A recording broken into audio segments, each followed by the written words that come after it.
Officially welcome to Congressman Renacci's Academy Nominations Academy Day for the 16th District of Ohio. We will be going over a brief PowerPoint, a video on the service academies, and have the opportunity for you to speak to the Academy representatives in the back, along with Senate representatives with Sue Klein from Senator Brown's office, who will also be speaking for Senator Portman's office, and Kyle from Congressman Gibbs' office as well. Kyle Brooks. With that, please stand. We're going to have a presentation of the colors. There's ROTC. When they do their, when they are presenting the colors, as they come through, please salute the flag or put your hand over your right arm as they are passing. Okay. Commander.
Please take your seats.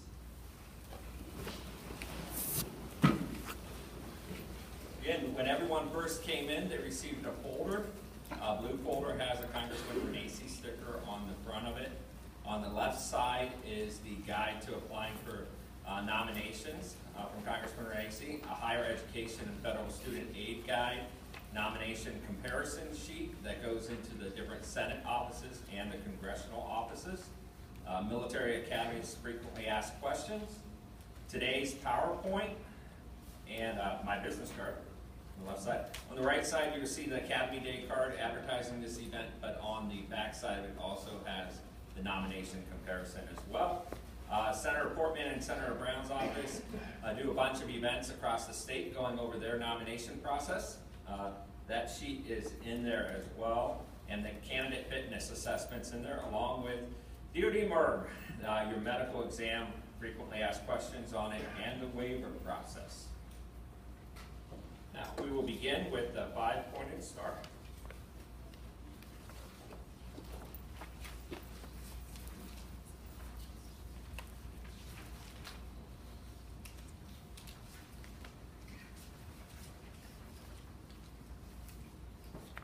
The Air Force Academy at Colorado Springs, the U.S. Military Academy at West Point, the Naval Academy at Annapolis, the Coast Guard Academy at New London, and the Merchant Marine Academy at Kings Point. These are America's service academies, the 5-pointed star. Each year, thousands of cadets and midshipmen enter our nation's service academies. They come from all walks of life and bring with them a variety of experiences. The common thread is to be challenged at the highest levels and serve our country in the most noble of professions. Cadets and midshipmen at America's service academies accept a lifestyle that is unique and demanding. Though they differ in terms of their history and missions, the military academies have more in common than most people think. The service academies all offer a rigorous 4-year program. Their main focus is on developing leaders to serve our nation in peace and during conflict. Every cadet and midshipman receives a fully funded education, including tuition, room and board, and health care. And upon graduating with a Bachelor of Science degree, they're commissioned as officers in the uniformed services. Each academy is rated as a top undergraduate college. All offer majors in engineering, math, science, and the humanities. When cadets and midshipmen graduate, they take with them lasting friendships. They forge lifetime bonds under the intense pressure and the high moral and ethical standards demanded by our service academies. They are prepared to rely on each other to get the job done. Our academies are not only focused on providing a first-class education, but on training and leading. Cadets and midshipmen are a part of a very special team, America's team. These are the young men and women we turn to in order to maintain our national defense. It's a big job, but these academy grads are very well prepared. We look for well-rounded candidates, individuals who demonstrate character, academic prowess, physical toughness, and the potential not only to excel at the academy, but also to excel as officers after graduation and likely make a career of the Air Force, Army, Navy, Marine Corps, Coast Guard, or Merchant Marine. A healthy balance of these assets is considered by our admission boards. Cadets and midshipmen are taught by men and women who are top in their field. The ratio of students to teachers is among the lowest in the nation. The primary mission for instructors and professors is classroom teaching. Equipment is state-of-the-art. The unique challenges are unmatched. No other school offers the range of opportunities available at a service academy. In keeping with a famous quote by General Douglas MacArthur, that on the fields of friendly strife are sown the seeds that on other fields, on other days, will bear the fruits of victory. All cadets and midshipmen are athletes, and every athlete is challenged. The academies share a belief that the competition and teamwork learned on the playing fields reinforce the team spirit needed to get the job done. At the service academies, there is both an officer and undergraduate chain of command. Cadets and midshipmen have a chance to develop and practice personal leadership skills. To be a leader, you must learn to follow. That's why upperclassmen have a great responsibility in training lowerclassmen. It's about becoming a leader who will inspire respect and obedience even under the most trying of circumstances. Our cadets and midshipmen are taught how to keep their heads when things get tough, to make the right decision the first time. They see what is required and make sure it is carried out, learning through their mistakes. The principal rule of conduct is based on honor. Cadets and midshipmen do not lie, cheat, or steal. Just as they learn to use the most advanced technology in the world, these young men and women also develop an inner confidence that keeps them pointed on the path of honor and integrity. In the process, cadets and midshipmen join a long and distinguished line of academy graduates. These graduates inspire on the strength of their vision and the courage of their team. Service Academy graduates excel in every sphere of influence, from general and admiral to government leaders and captains of industry. Some say that much of the history taught at the academies was made by graduates who went before.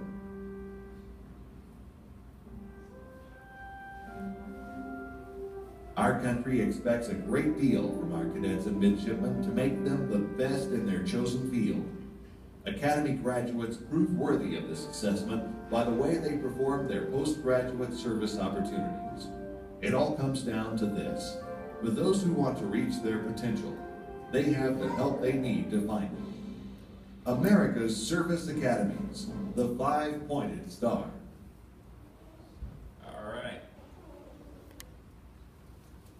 You guys did notice we cut that off right around the 5-minute 50-second mark, and the reason is it is available online, the entire 20-minute presentation.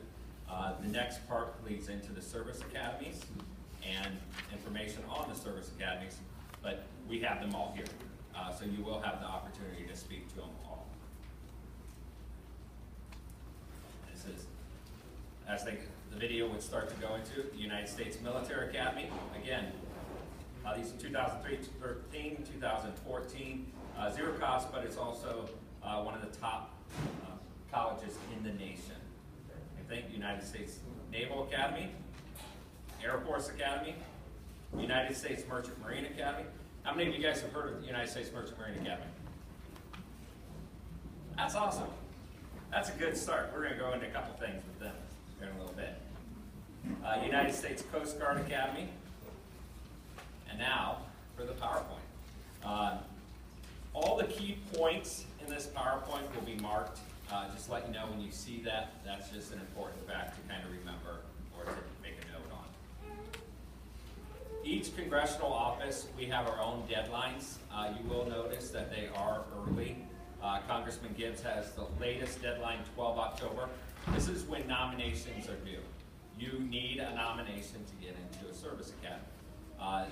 This is totally separate from your application to the actual academy. This is for the nomination for either Congressman Renacci, Congressman Gibbs.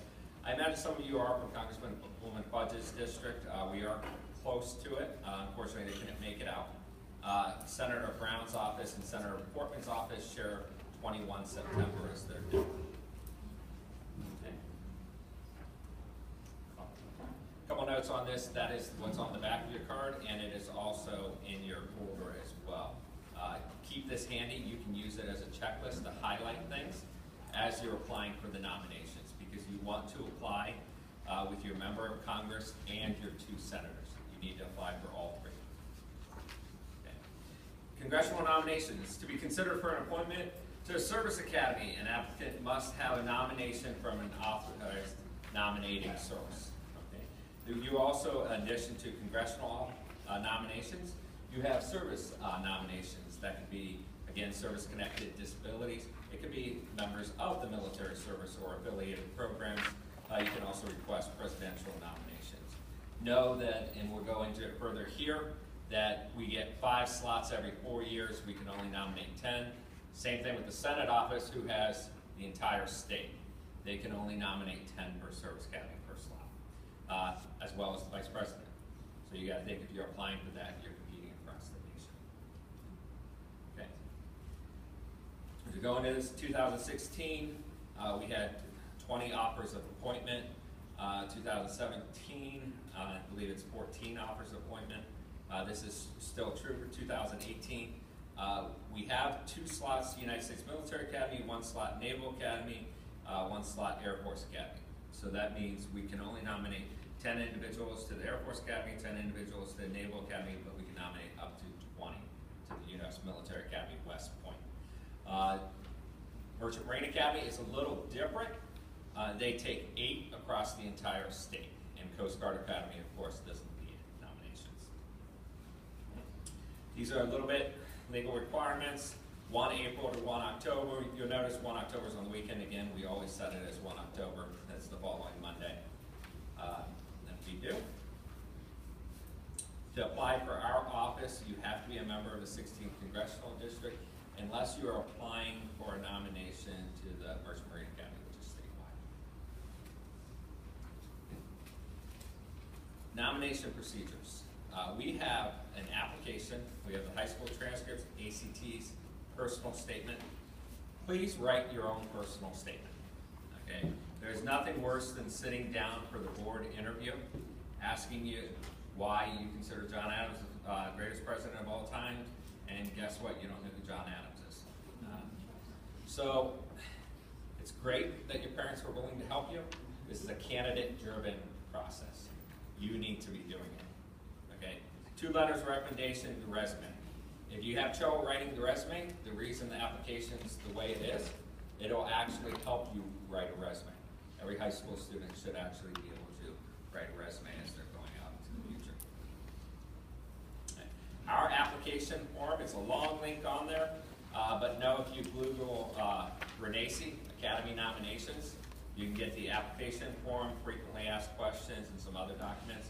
You can also email me, and I'll send you a copy of the application. Do not mail anything to DC, okay? Everything that gets mailed to DC goes through scanners. It also takes an additional 2 to 3 weeks. If you mail it in September for our 1 October deadline, you will not get it in time. Same thing if you're after 1 September, mailing it to the Senate offices, you're not going to get it by 21 September. And so it still has to be in the office on 21 September, correct? So 21 September, it has to be in the office? Yes. Yep.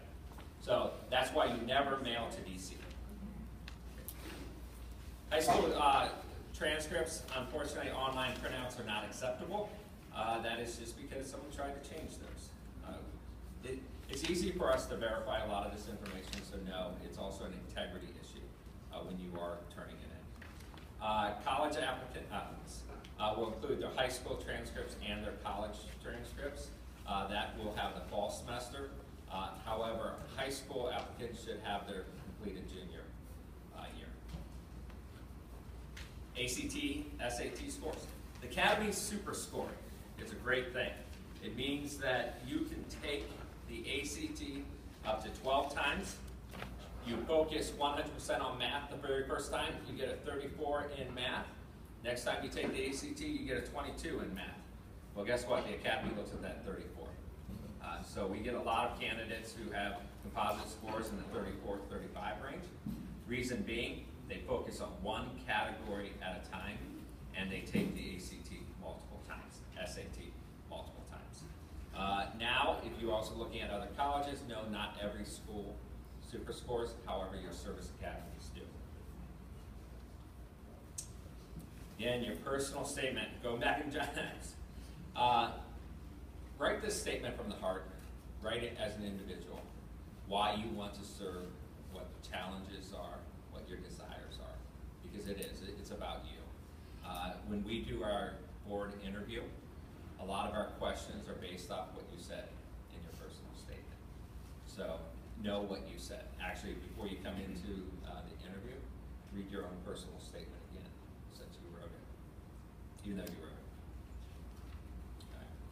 This is a candidate-driven process. There's nothing worse than the parent calling, the parent emailing, the parent constantly putting it forward for the individual, and the candidate, the student, doesn't want to go to the academy. Okay? We've had a lot of dropouts at the beginning, because guess what happens? When Johnny doesn't want to go to the academy, first couple days of the academy, they start yelling at him. He goes home. I mean, they don't stay. They also will sit down in our interview and tell us they don't really have a desire to go to the academy. It's great that the parents look at it, that, again, $250,000 to $400,000 scholarship, but make sure the Academy Military Service is right for your child, because we have interviewed people who had absolutely no desire in the world to serve in the military. All right, my favorite slide.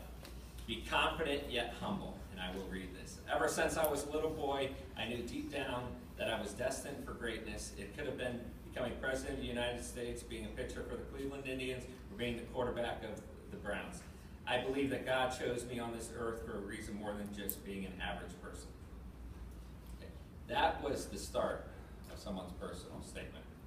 Okay, that person actually wasn't arrogant like that. We have had candidates that were so incredibly arrogant that 5 minutes into the process, it was pretty much over. Be hopeful, be helpful, be humble, be honest about who you are, okay, and put everything on the resume. Because when I say be humble, that's not saying don't say who you are. Say your accomplishments. List every one of your accomplishments. I mean, if you're in charge of the youth group at your church, list that. Volunteer experience, list that. List all of those. But really, it's about service. It's about helping your fellow man, growing other individuals. So if you are focused on yourself, it's a difficult process for our interviews. It's a difficult process for Senator Brown's interviews, Senator Portman interviews. The one guy who had a 35 ACT set at the school record for pull-ups, All of these things, you would think perfect candidate. He didn't get a nomination to any from either senators or the congressional office. Okay. Letters of recommendation. Okay. For us, references may include teachers, coaches, neighbors, employers, clergy, community leaders. Make sure that person knows you. Make sure that person likes you. Okay? And I think people are reading this. When we say please make sure that person likes you, please ensure they do not lay awake at night in fear of you holding a weapon. Because that was on a letter of recommendation. So we have had letters of recommendation where, quite honestly, our ROTC commander said, hey, this person has no leadership skills. I do not see him as a good fit for the Air Force Academy. So make sure that person actually believes in you and will write you a good letter of recommendation. We're okay if you open it and read it. So know that some of the other offices aren't, but please, I mean, make sure they like you. And you can really start asking now. Okay, so give them time. And then also, one of the facts that we don't have to have them sealed, make sure that it is made out to Congressman Renacci, because we've had them made out to Congressman Fudge, Congresswoman Sutton, Senator Renacci, Governor Renacci. Make sure they know it's Congressman Renacci, it's Senator Brown, it's Senator Portman, it's Congressman Gibbs, the individual they're writing that to. Your resume. Big key point, understand that you're applying for a position in the world's finest military. We're okay if your resume is 2 pages long. Put all your accomplishments on it. It doesn't matter that it's on the application. The application is set up so that you put all that information on the application.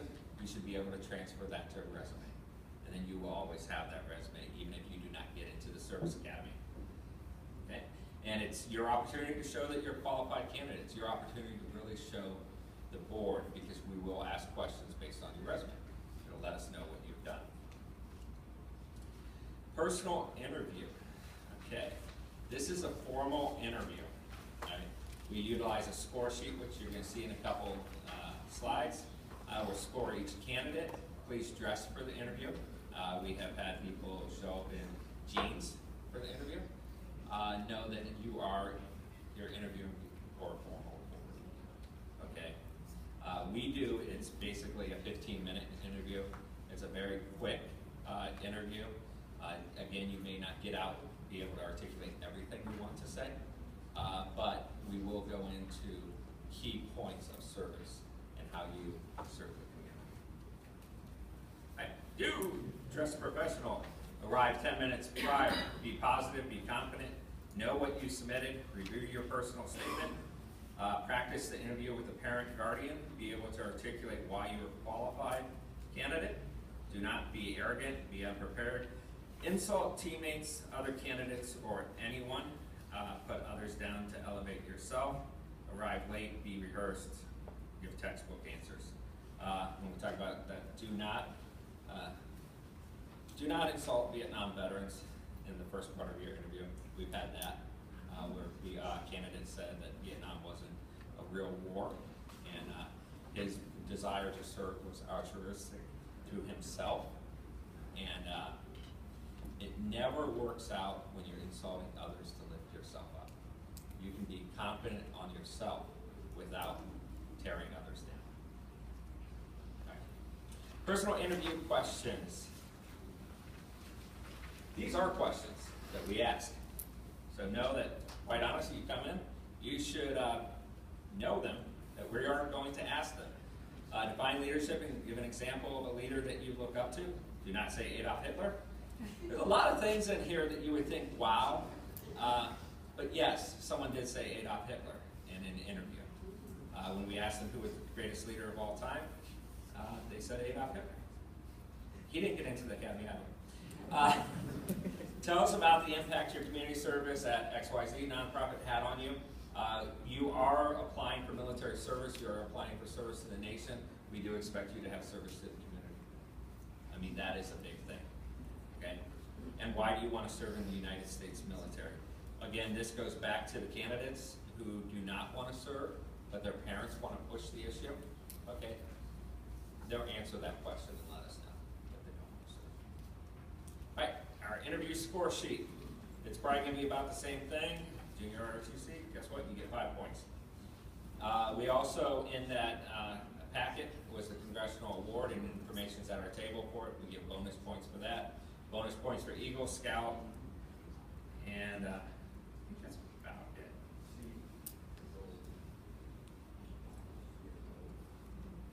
Yeah, the goal is 15 points. But no, do we have any freshmen and sophomores in here? You probably have an opportunity to get the Congressional Gold Medal. It is presented by the Speaker of the House and the President of the Senate in Washington, D.C. But no, I believe it's 400 hours of community service. It is from the day you registered going forward. So everyone else in here who's a senior, who's completed even 1,000 hours of community service, it doesn't count for the Congressional Award. It has to be going forward. And it's personal development. So that's your athletics, your leadership. It's quantifiable data. And that's the reason why we weight it so heavily. Timeline overview, just know that's in there for your benefit. We do say complete the application process to the service academies early because they have an early appointment process as well. So we know the people who have letters of encouragement. We know the people who there's a good chance that they're going to get in. It helps our process. All right, detailed timeline overview. We somewhat keep to this, but no, this is Congressman Renace's office with some of the stuff for the academies as well. We just had another offer of appointment this past week, so they are still going out there. And really they have till 1 May to accept or decline. All right, DoD MERV. I'm not going to go into a whole lot of that because I gave you guys a lot of information on it. There are things where, quite honestly, medical conditions where you can't go in military service. There are medical conditions where you can't go into the military academy. That information's on there. You can apply for waiver. Know that when you go your medical exam, we had some twins who were honest about everything, and even the headache she had that day, and then she had to go and apply for a waiver. Because again, minor things. They didn't want to look at it. All right, candidate fitness assessment. Lots of candidates across the country look at this as pass-fail. It is not pass-fail. One of the academies, this is 10% of your packet. So know that if you just pass, you have basically 0 points. However, if you max everything, you have to be an elite athlete probably to max it. But that's 10% of your packet. Start practicing basketball throw, pull-up, shuttle run, crunches, push-ups, 1 mile. The CFA video, it goes over the entire thing, and then there's a basketball throw video. Pay attention to the basketball throw. We had a recruited athlete who actually struggled with that and had to take it a couple times. How to be competitive. Start early, 20% of your counts. ACT, again, that CFA, if you don't score to the best of your ability, consider taking it again. Upping that, your ACT, super score your ACT. Okay? Demonstrate motivation to serve in the service branch for which you apply. We interviewed an Air Force, a guy who wanted to join the Air Force, and he was on the edge of his seat with his desire to join the Air Force. And that shows. I mean, he was so excited. If he didn't get the nomination, he didn't get the appointment, he was going Air Force because there was nothing he wanted to do in this world more than be in the Air Force. Coursework, of course, basic things. Then United States Air Force, these are just stats on them. I'm not going to spend a lot of time in this part. And again, the academies will come up here and kind of briefly say who they are. All right. Now I'm going to invite Sue Klein up, Senator Sherrod Brown's coordinator. She's actually going to talk just briefly about Senator Brown's process and Portman's office. After her, Kyle will talk a little bit about the differences in his, and then we're going to have the service academies come up, kind of basically how they are, John Mack, West Point, actually Charles, if you guys both want to come up, then Merchant Marine Academy, Coast Guard, Air Force, we'll go right down the line. Go. So, thank you all for coming. The we found that of the kids that we nominate, we go back and look, and most of them attended one of these sessions. So you're getting a lot of information thrown at you, but it's all really valuable, and this kind of puts you ahead of other people that don't attend these seminars. I work with Senator Brown, but I'm also going to talk about Senator Portman's, which just goes to show you that there is absolutely no politics whatsoever in the academy process. We work together, we travel the state together, we text each other pictures. I mean, we're really good friends. I mean, it's a really collegial process. So that means you need to apply to Senator Brown's office and Senator Portman's office, as well as your congressional person. If you don't apply to everyone, you're just hurting your chances, because you want to use every available source that you have. So pretty much everything Brian covered is going to work for the two senators' office as well. The only difference is we do Senator Brown's office. We ask for two essays. One is about service. Senator Brown is really big on service. So we want you to tell us a little bit about your most significant service projects. Tell us what you've done, how you contribute to the community. We just want to hear about it. The second one is when you go to an academy, you're going to face a lot of challenges. And we want to know, how are you preparing yourself? What motivates you? It's going to be tough, so we want to know what you're doing now to prepare yourself and why you want to go. So the essays are big. I mean, we get a lot of insight into you through your essays. Senator Portman's office requires one essay. They want to know what motivates you. Why do you want to attend an academy? Recommendations. Senator Portman's office requires 3. They have to be from adult. One has to be from a counselor, a teacher. They want it to be from an adult who knows you, as Brian said, who likes you. We're not impressed if you get a recommendation from a politician who really doesn't know you and just basically does a form letter. We want somebody that really likes you and is going to say great things and is really going to tell us about you. So they require 3. Our office, we are a little bit different. We do 2. One is from an adult, can be any adult, can be a teacher, can be clergy, can be a coach, anyone, as long as they're not related.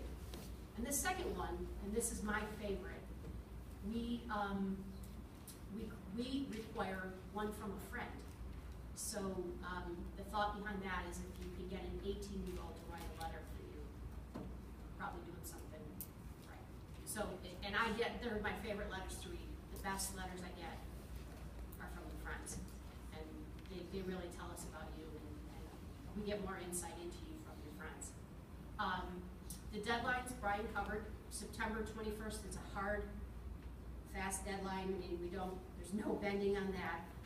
You want to make sure Senator Portman's you send to the Columbus office.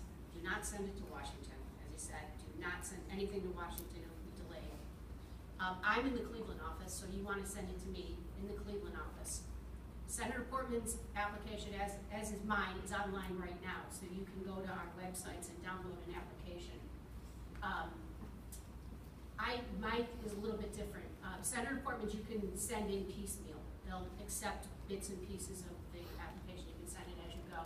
Mine, I only accept them from August 1st till September 21st. And if you get them into me in August, there's 25 bonus points, which bonus points are pretty important. They really will help you a lot. So if you're really determined to go to an academy, you can probably get it done and get it to me in August. You'll get the 25 points. If I get it between September 1st and September 15th, 15 points. It's just a little tip. I mean, it really does make a difference. Again, think about the Merchant Marine Academy.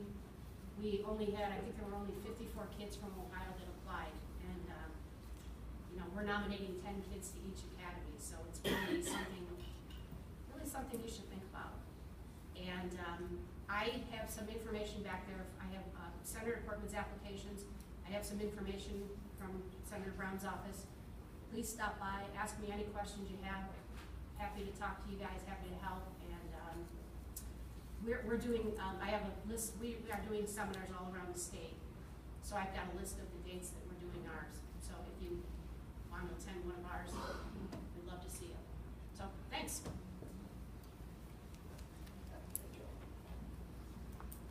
I do recommend that you attend both the senator's offices. They do it a little differently, and they will actually show you the full video of the 5-pointer star.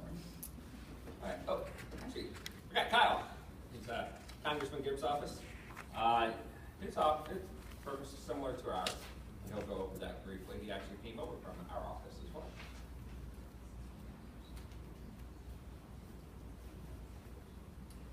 Hey everybody, how are you guys doing? Congressman Gibbs' office, we have very similar to Congressman Renacci's office. A few bit differences. Our application deadline is the 12th, so it's a Friday in October. For recommendation letters, we need 4, so that's a bit different, and we try to get those in early. The requests through teachers, they're writing a lot of recommendation letters for the schools, so that's different. Another thing that's different with us is the candidate fitness test. We'd like to just see a copy. It doesn't have to, through the academy, through your gym teacher, just a copy of that. We had one applicant that had tremendous grades, great person, the resume looked great, but couldn't do a pull-up.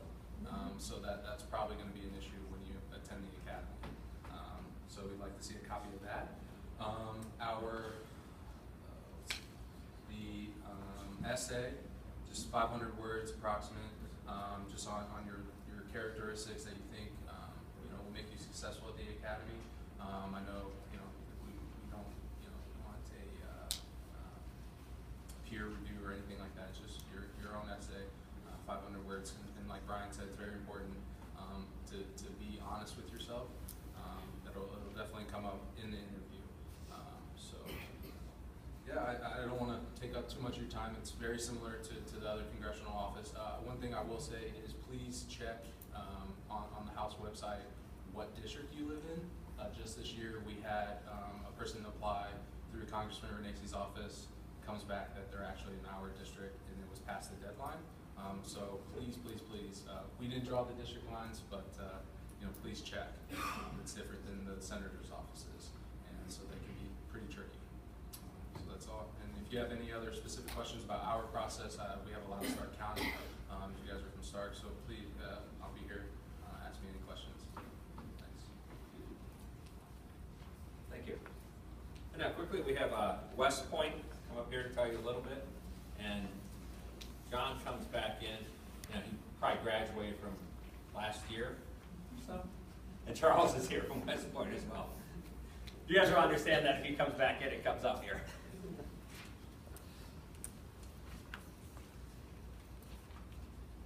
Thank you, Brent. How about this? Can you all hear me if I stay out here? All right. I hate being stuck behind a podium. My name is Chuck Johnson. I am the Congressional District Coordinator for District 16, so Congressman Renacci's district. As a field force representative for West Point. John Mack is a retired colonel. He's out in the hallway right now. He's just recently taken over as the Congressional District Coordinator for District 9. He still helps out with that northern part of 16 up near the lake and stuff, and gives a hand. We all kind of help each other out. As Kyle was mentioning, sometimes it gets a little tricky through this area because these congressional districts are extremely, you can have somebody that lives on one side of the street in a completely different congressional district as the other side of the street. Your school can be in one district, but you actually reside in another district, all right? And the way West Point looks at it, we look at the schools initially. Go, okay, anybody who goes to the school, within District 16, I'm gonna take care of. However, you might actually reside across the line, and it goes by where your residence is, not where your school is located. So if you have questions about that, we can try to help out, although the congressional offices are probably your best bet to confirm that. I will help out in any way that I can. Yes, ma'am? You can check on Stark.ohio-vote, like based on your voter registration on your address, we'll tell you. Yeah, there's some other good maps and stuff, if you Google for congressional districts, you can zoom right in and find out. I just bring that up because it does get a little tricky sometimes, and certainly if we've got a great candidate, we don't want something like that to happen where you're beyond deadlines. So again, I just offer that as a resource that we can help you out. Just kind of do your research as best as you can to make sure that you're applying to the right offices. As far as the West Point Field Force and what we do, any of us can answer questions and help you out and get you connected with the right people. You know, if you're not in my district, I'll get you connected with the person in the other district. But again, we also help each other out. The way the districts are coordinated, especially with Congressman Gibbs' office, it kind of wraps around 16 on the south side, and so the district coordinator for 7, who lives over around the Worcester area, and then he's got kids in Alliance that he's trying to interview and take care of. You know, it's easier for me to actually go over there and help him out. So we all help each other out. We'll get it all taken care of. I just want to bring that up. So again, name's Chuck Johnson. I'm a class of '97 grad from West Point. Served. It was just about 9 years active before I got out, and then I've been involved with the field force now for probably about 6-7 years doing this. West Point, we just celebrated our 216th birthday of its founding last month. It is the oldest military academy around. West Point was founded as a military installation garrison back in the Revolutionary War and has been continuously manned since then. When they put the academy, well, obviously kept an active force there and then the academy. It was founded as an engineering school because the Army, the Continental Army back at that time, felt that there was a need to have highly qualified and educated Army officers with an engineering background. That's what it was founded on. It's obviously gone well beyond that and what we do now. We offer, I'm not even sure how many majors are out there now. It is still very heavy on engineering. No matter what your major is, you will take an engineering track. Does that for a few reasons. The Army looks at it and says, we want everybody to have that background, have that critical thinking ability to be able to methodically think through and process through and come up with solutions.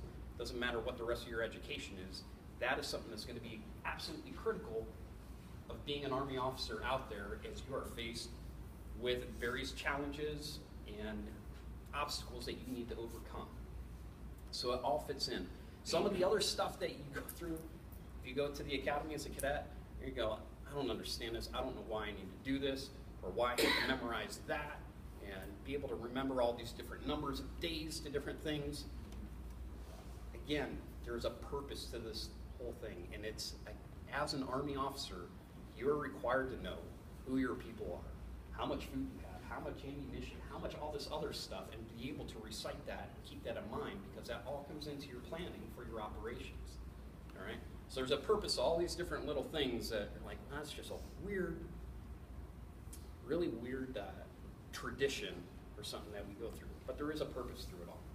I also want to be very, very clear. Absolute transparency. By going to the academy, it is a great, great opportunity. You will receive a top-notch education, one of the best in the country. The only reason that the academies, all of them, are not Ivy League schools is because they are government military academies. If not for that, they would be in the same class as Harvard, Yale, Stanford, UPenn, all of those. That's the type of education that you're going to get. That's the type of academics that you're going to get. But you are going into the military. You go to West Point, you're going into the United States Army. Again, great education. You can't beat the price. You get paid to go. But don't forget this, you got a guaranteed job upon graduation. How good is that in today's economy, right? You got a guaranteed 5-year job, and it pays well. But you are going to be serving in the military. And whatever deployments, risks, and stuff come with that. That's not to scare anybody away, but again, that's just full disclosure. This is what we're talking about. And for you young people to make that kind of commitment and say, hey, I'm willing to make that commitment and to step in and to serve my country, no matter where that might be or what that might entail, then good for you. And I applaud you. And that's just absolutely amazing, because most people don't know what they want to do, you know, after they graduate from college, let alone make this kind of commitment this early in life. So again, I'm not trying to say that to scare anybody away. I would highly encourage anybody who desires to do military service to do it. The West Point has been around for a very long time. It is sorry guys, I'm biased in the back, the best leadership institution in America, in the world, really. We have foreign cadets or foreign students that come over and attend West Point. That is huge. Those individuals usually go back and are like generals within 2 years in their military. Works a little bit different for them. It is absolutely outstanding, the opportunity and the education that you get. For me, the time that I spent in the Army, the thing that I miss the most since I've been out are the soldiers, is the leadership. I got to do some cool stuff. I branched aviation, I flew Black Hawk helicopters. That was fun. What I miss the most are the soldiers. And that's what you're gonna learn to be able to do, is to interact with those people, to lead in very hard and difficult circumstances and make really tough choices. But this is the institution that's gonna prepare you for that. Prepare you to do that in peacetime, in combat, stateside, in a foreign country, doesn't matter. You will get to do some extremely neat things though. I wouldn't trade it for the world, right? I have absolutely no regrets about going to the academy. It's not like some other people go, man, I'd really like to go back for another 4 years of college. 4 years was enough. But I have absolutely no regrets, and I would do it all again. So obviously, if you have any questions, I'll be in the back with Colonel Mack back there. Look forward to meeting you. Some of you I've already met, but really consider it. I can tell you right now as well, District 16 is highly, highly competitive. They're just really good schools and really good candidates. But last year, let's put it this way, how good the candidates are. Last year, what, we had 1 guaranteed? Yeah. 1 slot, we sent 5. 5 from 16.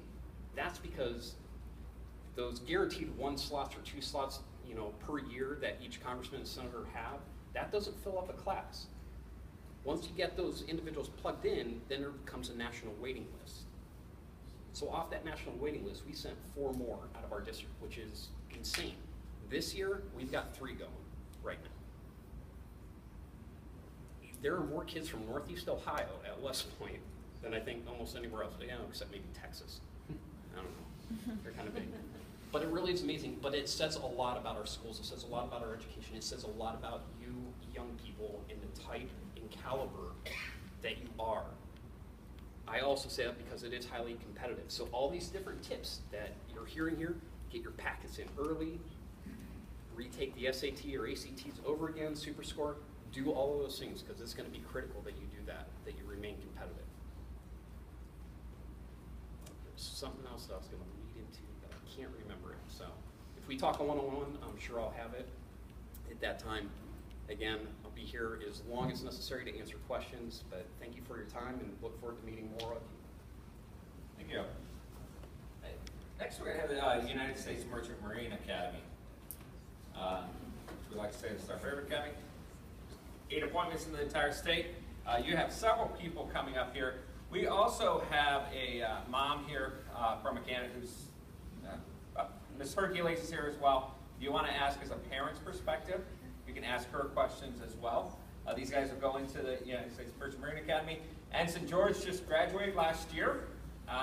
He was an individual that wanted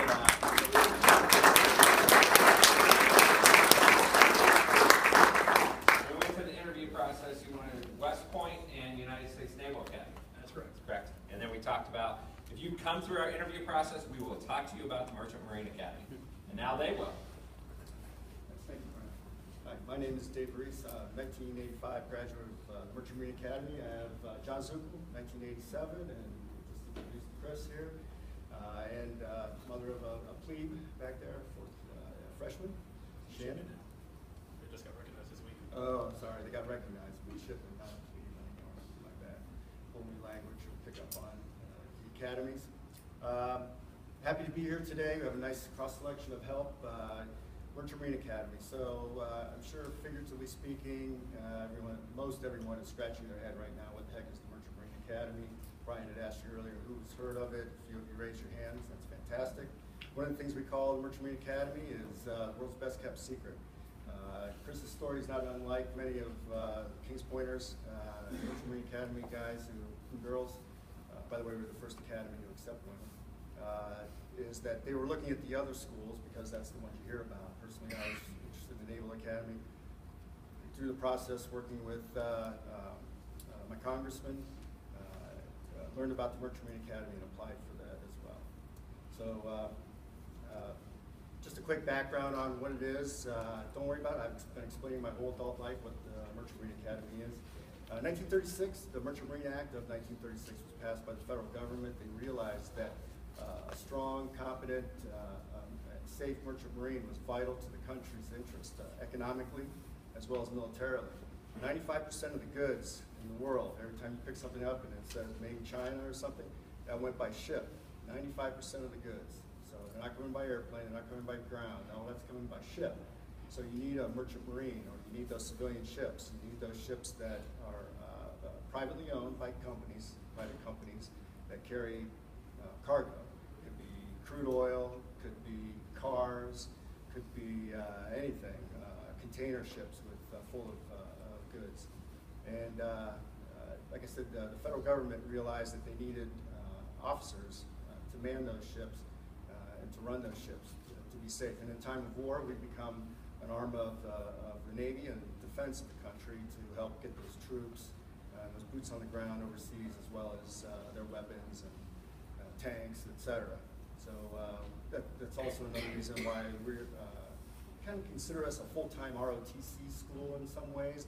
That you get that when you graduate, you will become a commissioned officer in any of the services actually when you graduate.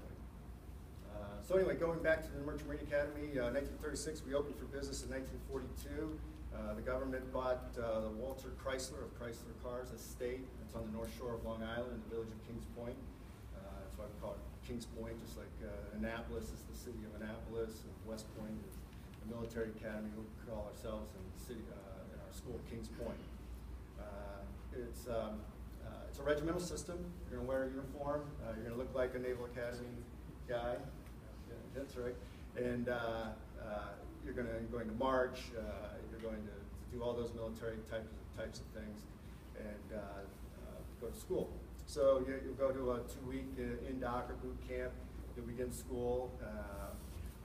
And one of the unique things about our school is we call it the world is our campus.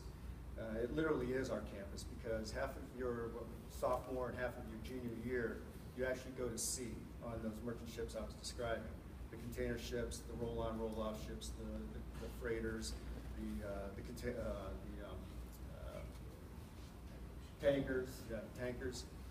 So if I use myself as an example, I did my freshman year and then flew to New Orleans to catch a ship along with another Kings Pointer. So you go in pairs of two. It's just the two of you, and you're working on a real-life, no-kidding merchant ship for 6 months, helping the crew out and going into ports, delivering real cargo, picking stuff up, navigating, helping out in the engine room. That's another thing I'll talk about is what you do at the school as far as a major.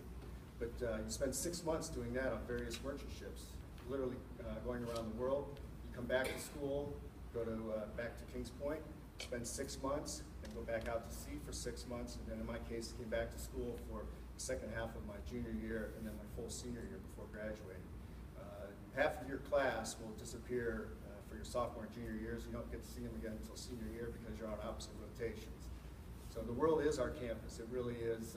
It's something that every 5 years I go back for my reunion and we all sit around and tell literally sea stories about the things that we, as 18, 19-year-olds, traveling around the world pretty much on our own.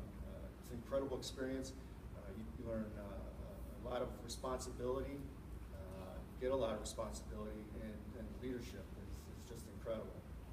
So that's an incredible opportunity. So getting back to the curriculum, we have 5 majors, but it can be broken down into 2 major groups. One is what's called nautical science or marine transportation. And that has to do with the deck officers, or decky as we call them. Chris is a decky, I was a decky. That's running the ship as far as the navigation on the bridge, docking and undocking, cargo loading and unloading, and where that goes in the ship, as well as the ship's business. It's a little bit more business related. And then John was an engineer, and that's the other grouping, and they do what you would think is they run the plant on the ship, old steamships, diesel now mostly. Yeah, it's basically like a small little city, and you have to keep everything running. Yeah, they've got, I mean, they do their own welding down there. They have metal lathes. They, a part breaks out in the middle of the ocean, they make it. They don't call, We do have some spare parts. yeah, they have some spare parts, but I was always impressed with the part where they actually made stuff. I thought that was pretty cool. So anyway, so those are the two basic majors. So there's a really good engineering school as well. And so you go through the school 4 years, you graduate, and when you graduate, three things you're going to get. You're going to have a Bachelor of Science. You're going to take a 3-day exam administered by our friends at the Coast Guard. It's a license exam, just like a pilot has to have a license. You have to have a license to be an officer on board a merchant ship. So it's called a mate. I was a third mate license, or third assistant engineer was your initial license. It's a 3-day exam. It's quite rigorous and a lot of fun. So you'll graduate with a license, a Coast Guard license, third mate, third assistant engineer, and you'll also graduate as an officer. So if after 4 years of Kings Point, you still think, the Army sounds great, the Air Force, Coast Guard, the Marine Corps, Navy, you can do that still. Every year we have a couple, at least. I don't know how many in your class. You had a lot this year. Did you? Yeah, my year was 1985. Reagan was doing the 600-ship Navy. The Navy was looking for pilots, so I went back to Plan A and became a Navy helicopter pilot 6 years active duty. John graduated and decided to actually sail on his license. So he went to sea on merchant ships for 23 years, and now has moved on to own his own business. And Chris is doing kind of the same thing, where he's between ships right now, and he's going to be sailing on ships. So one of the things we say about Kings Point is lots of opportunities, lots of choices when you graduate. The other academies, there's certainty there of a job and what you're going to do, but they're going to pretty much tell you what you're going to do. For us, you have a lot of choices. You still have an obligation. You go serving your obligation can be in the active duty, 5 years there. Chris, what are the other If you do Navy Reserve, that's an 8-year obligation, and because we're specific, right, inactive in the reserve, we're a specific branch called Strategic Sea Lift Officer, so you don't have to do the 1 weekend a month because you can't do that when you're at sea for 3 months. You just have to do your 2 weeks a year minimum. And then you have to sail on your license for 5 years, but you have to keep your license current for 6 years, so you kind of have to sail for 6 years. And that's usually about 180 plus days a year. So there won't be a test on that. You can certainly come back and talk to us some more. It's changed. I have him talk about it because it's changed since in the last 30 years, believe it or not, what the commitment is. So I think that's most of what I was going to talk about. Anything big on this, guys? I just like the fact that when you go there, you have a lot of options when you graduate. You just don't have to stay in the Army for 5 years or the Navy for 5 years. You can go into the Army or Navy or Coast Guard or any branch of service when you graduate from the Merchant Marine Academy. Or if you don't want to go in the branch of service, you can go in the private sector like I did in the Merchant Marine and just do your 2 weeks a year your inactive reserve duty for 8 years, and it's not a very big commitment, and you're still working in the private sector. So I think most people in high school never know what job they really want to do, after they get out of high school. So if you want to leave your door open for the most opportunities, I think going to Merchant Marine Academy gives you the most opportunities. But when you're like 4 years older, like when you're 22, you're like, hey, I really wanted to go into the Navy or the Army. They say, all right, you can go into those and be an officer. I think it gives you a lot of opportunities if you go to Kings Point. Thank you very much. If you have any questions, that's what we're here for. Please take a look at it. So you guys know, that gives you a great opportunity to speak to Ensign George about Naval Academy, especially all the candidates. And also Ms. Hercules, the mother, you can speak to her as well, the parents.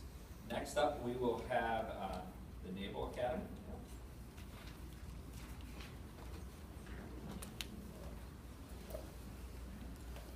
Good morning. My name's Commander Tom Hartline. I'm retired from the Navy. I was a helicopter pilot for about 10.5 years, and then a scientific intelligence officer in the reserves for another 18 years.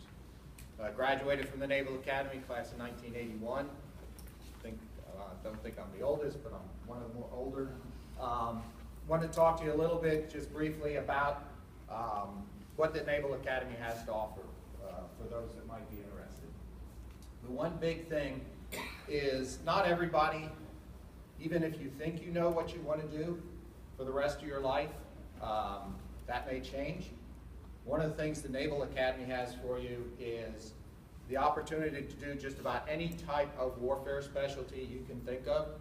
You want to drive a tank, you want to be in the infantry, you want to be on a submarine, you want to be a pilot, helicopters, jets, you want to be a Navy SEAL, you want to be a nuclear officer on an aircraft carrier, you want to be on a surface warfare officer. All those options are open to you at the Naval Academy. In fact, while you're there, all the officers we have at the Academy are from the different warfare specialties. You'll get a chance during your 4 years at the Academy to experience all the different warfare specialties. You'll spend a couple of weeks at Quantico, Virginia, seeing what it's like to be a Marine. You get a chance to go to Pensacola to see what it's like to be a pilot. Go up to Groton, Connecticut to see what it's like to be on a submarine. So by the time it comes around to December of your senior year, or what we call first class year, you're going to know what you want to do, and you'll have a good idea of what you can get into, and you have a broad range of what options you can select. About 27%, last year, 27% of our class were female. All of our warfare specialties are now open to females. You want to be a submarine officer, you want to be a Navy SEAL, and all the rest of them, they're now all open to females. As far as academics, you've heard from some of the other academies, the academies are all highly technical. Doesn't matter what major you have. You want to be a history major, you can be a history major, but you're going to graduate with a Bachelor of Science. The Naval Academy, you're going to take electrical engineering, you're going to take thermodynamics, you're going to take calculus. One of the things that's a little unique now for the Naval Academy, every midshipman is required to take 2 classes in cybersecurity. We are one of the few colleges in the country that has a major in cyber operations. You actually learn how to defeat our enemies' computer systems, the same way some of the hackers overseas try to defeat ours. You know how to go in, you know how to take their systems down. It's an opportunity for any of you that really are into computers, gives you a chance to get in and do things that basically on the outside are all illegal. But in the military, when we're fighting a war, we need folks that can get into the enemy systems just like they're trying to get into ours. A little bit as far as the application. It may sound obvious, but finishing the application is a big part of it. You know, you'll hear 15,000, 17,000 people apply each year to the Academy. Of those, less than half of them actually finish their application. So if you want to be competitive, obviously you need to finish it. It becomes even more important. There's information talking about the Department of Defense Medical Evaluation Board, or what we call DOPMER. If you are rejected for any reason, for any medical reason, DOPMER does not have the final say in whether or not you can get accepted to an academy. Each military service has different criteria. I think up there it talks about color blindness. If you're out on a ship, you sort of need to know the red and the green lights on a ship. It's a little different for the Navy than it may be for the other services, but then we have different things that are considered acceptable for us. If you are rejected by DOPMER, the only way you can know if you can get a waiver for the Naval Academy is to complete your application, and then the admissions board will look at your application, and if they think you might be successful as a midshipman, they'll submit your application to our medical officer at the Naval Academy. That is the person that makes the final determination on whether or not you would get a military waiver, a medical waiver to get into the Naval Academy. If you don't finish your application, you'll never know whether or not you would be eligible for a waiver. The other thing, as far as the medical, you have to finish 50% of your application to even be scheduled for your medical. We don't want somebody that signs up and only does one item, and then we end up investing in you getting your medical exam. So it's in your best interest to get your application done as quickly as you can, get scheduled, get your medical done. The other thing, there was a discussion about the candidate fitness assessment. Make sure that you practice it ahead of time. I've seen track stars that think, okay, mile run, no big deal, I'm great in shape, until they've had to do all the other items first and have to do it one right after the other, and they get to that mile and it's like, I don't have anything left. And you had heard about the basketball throw. You need to practice those things ahead of time. You also need to make sure you don't delay in taking them. There's nothing worse than waiting until December to do your candidate fitness assessment, and there's a foot of snow out on the track, and then trying to find a place to be able to do it. So keep all that stuff in mind. The more prepared you are for all the aspects of the application, the better the chance of being successful with it. So I'll be back in the back if you have any questions, but look forward to talking to everybody.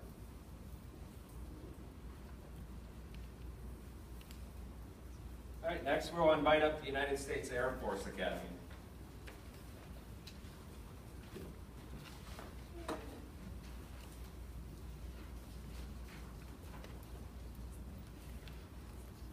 Good morning. How's everyone doing? Raise your hand if you know what swag is. All right, for those of you who don't know, swag is gear that you pick up when you're at something like this. It's like, some people might call it freebies, pens, coffee cups. The reason I bring this up is if you came here for U.S. Air Force Academy swag, you won't get any. I brought some leftover bumper stickers. They sent me an email. They said, we don't have any swag. The reason is because we're busy buying F-22s. So sometimes people ask me, like, don't you need some material, postcards, pens, coffee cups? And I say, ma'am, with all due respect, it's pretty easy to sell the Air Force Academy. How cool is it to fly an F-22? How cool is it to be in a submarine? Just kidding, guys. All right, my name is Captain Pat McKenna. I'm an Academy Liaison Officer for the United States Air Force Academy. I live in Cleveland. I'm from the Akron area. If you don't know who your ALO is and you're interested in the Air Force Academy, your first test is to go to the Air Force Academy website. If you can find the link that says, Find My ALO, you will find me if you live in this area. Probably. Might be another ALO. So there's two types of candidates that I meet. The first type is someone who doesn't necessarily know what branch they want to go into. They don't know if college is the perfect fit. There's a lot of unknowns, so they're in what I would call the research phase. That's who I'm going to present to right now. The second candidate is the type of person who knows everything there is to know about Annapolis or West Point or the Merchant Marines or whatever. So that person likely does not come to this, and if they do, they have every box checked, and I'm just reinforcing what they already know. So I don't need to speak to that person. So here's what I would suggest if perhaps you're on the fence about the Air Force Academy or West Point or Annapolis. They're all excellent schools. But what I would say is figure out what resonates with you. Last week I gave a presentation to Mansfield, and I met this incredible young man who just got accepted to the Naval Academy. And he gave a presentation on how he got in. And it boils down to one thing. He knew exactly what he wanted. It's not like he had this incredible level of resources and people. It's not like he had a ton of family legacy from Annapolis. He didn't have a lot of help. He just knew what he wanted. Because he was extremely focused, he got into the Naval Academy. So that's my first suggestion. Know what you want. And the way to get there is to do that research, to find people or institutions or information that resonate with you. You know, find your ALO with each service academy and figure out if their personality and their mission resonates with you. Now, I'd be a little surprised if you think that my personality resonates with you. It's a little scary that there's other 18-year-olds out there that want to be like me, which is, I'm a former C-130 combat systems operator, and before that I was in the Army. So I've had an unusual mix as far as career service goes. On that note, the next thing I would suggest is find a mentor. Now you might say, well, I don't have a mentor, and I would say, find one virtually. In fact, they don't even have to be alive. One of my favorite mentors is Zig Ziglar. I'm not sure if he's alive. I just listen to his CDs. So 2 mentors I would recommend. Now both these happen to be in the Navy, but they're 2 of my favorites. Is one, Admiral McRaven from the Spec Ops Naval Special Warfare community, and the other, also from the Naval Special Warfare community, is Jocko Willink. These guys understand the psychology, and from my experience, getting into the academy is all about how you think. I've met kids who are not that gifted physically, academically, intellectually, but they get in. So the question is why? The reason they get in is because they have grit. Another mentor, kind of, Angela Duckworth. Does anybody know who she is? Who is she? She wrote the book Grit. Excellent. So Angela Duckworth wrote a very good book about grit. And she talks specifically about people that succeed in the academies. Highly recommend it if you're interested in the academies. All right, the next thing I would suggest is that don't give up. No matter what happens, don't give up. Let's say you want to go to the Air Force Academy. And the reason is because you want to be an Air Force officer. Well, you try 13 times, which is what I would recommend, at least. If you don't get in on the 13th time, then go to ROTC. If you don't get into ROTC, then you should enlist. If you can't enlist, then maybe join one of our allied air forces. So the point is, never give up. Always have a backup plan working. Always know what your next move is, because, back to number 1, is you're focused on some goal. And like the commander said, that goal might change. You might get to the Air Force Academy and think, man, I'm going to fly. This is going to be awesome. Then you get airsick, which happened to one of my friends in flight school. And he was a stud. He was a tall, strong, athletic, highly motivated. He just got airsick. So he's like, this isn't for me. So I think he's making a ton of money in the civilian world now because he was a contracting officer. All right. So on the off chance that maybe you are the candidate that I mentioned, the type that knows exactly what they want, ACT matters. Your candidate fitness assessment matters. Your STEM courses, they matter. The last thing you will do if you are an applicant to the Air Force Academy is interview with one of us in ALO. And we use the whole person concept. Icing on the cake is you know how to articulate why you want to serve as an officer in the United States Air Force Academy. And I'm not pointing any fingers if this is hard or difficult, because if you would have asked me at 18 years old, hey, we need you to articulate why you want to serve, wouldn't have happened. I was like, my friends are going to college, so I think I'm going to go too. All right, if there's any questions, I'll be in the back, and I have about 4 bumper stickers left. After that, no more physical supplies from USAFA. What he doesn't know is when he was speaking, I had a whole bunch of Air Force Academy stuff, and it's now on his table, including 1 mouse pad. All the swag that he's going to have back there. All right, next up, we will have One Academy you do not need a nomination for. So if you listen to all of our nomination presentation, forget about it for this next Academy because you do not need a congressional nomination to get into the United States Coast Guard Academy. Okay. Okay, so good morning. How's everybody doing? All right, so we'll ask a similar question we did about the Merchant Marines before you guys got involved. How many of you knew the Coast Guard had an academy? Okay, well, it's better than usual. All right, well, obviously the Coast Guard is a very unique service. We're both a military organization and a law enforcement organization, which is why we're with the Department of Homeland Security instead of the Department of Defense. Because any of our law enforcement actions that some of the Department of Defense constitutes an act of war, so that's what that. All right, so we have 11 core missions. Most famously, you have the search and rescue. Everybody sees the helicopters on the news pulling people out of the water.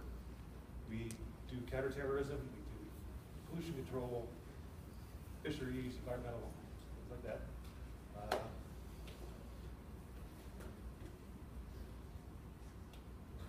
Okay, we have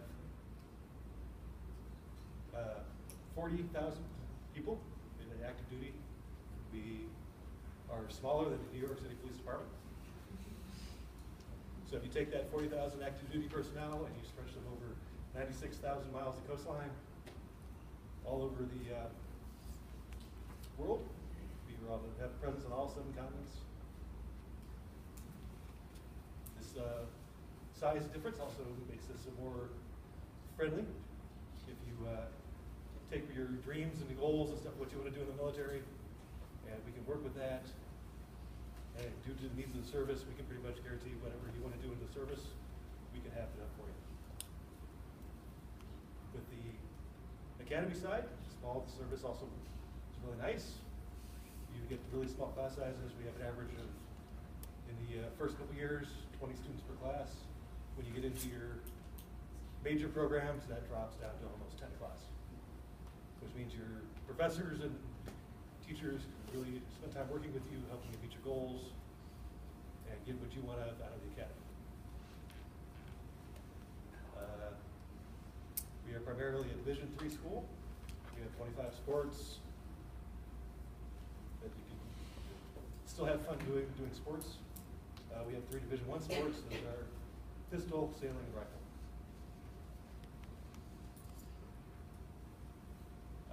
Okay. We do not require a congressional appointment. We have one of the fastest tracks to true leadership. Once you get out of the academy, you have been taught to be a true leader. Within 2 years of graduation, you could possibly be in command of a small patrol cutter right out of the gate. We do our size. We also have one of the fastest tracks to graduate school, if that's what you want to do. We have fast tracks to flight school, if that's what you want to do. All of our jobs are open to women. About 30% of our workforce is female. And if you have any other questions, you can see me tonight. Thank you. All right, now it's everyone's favorite time. And, survey time. Everyone has a survey that they got when they came in. Just please complete the survey. Heidi or Kate will pick up at the end, okay, or on your way out, just drop those off for us. And the service academies are at their tables. Ms. Hercules is there, the mom's there, Ensign George is there, so you can talk to someone about their experience at the academy. You can go get a mom's perspective, and you can actually talk to each one of the service academies. I will be at the Congressman Renese's table on the right-hand side. Sue Klein's over there to speak to Senator Portman, Senator Browns, and Kyle Brooks is there for Congressman Gibbs' office. Okay. Thank you for attending.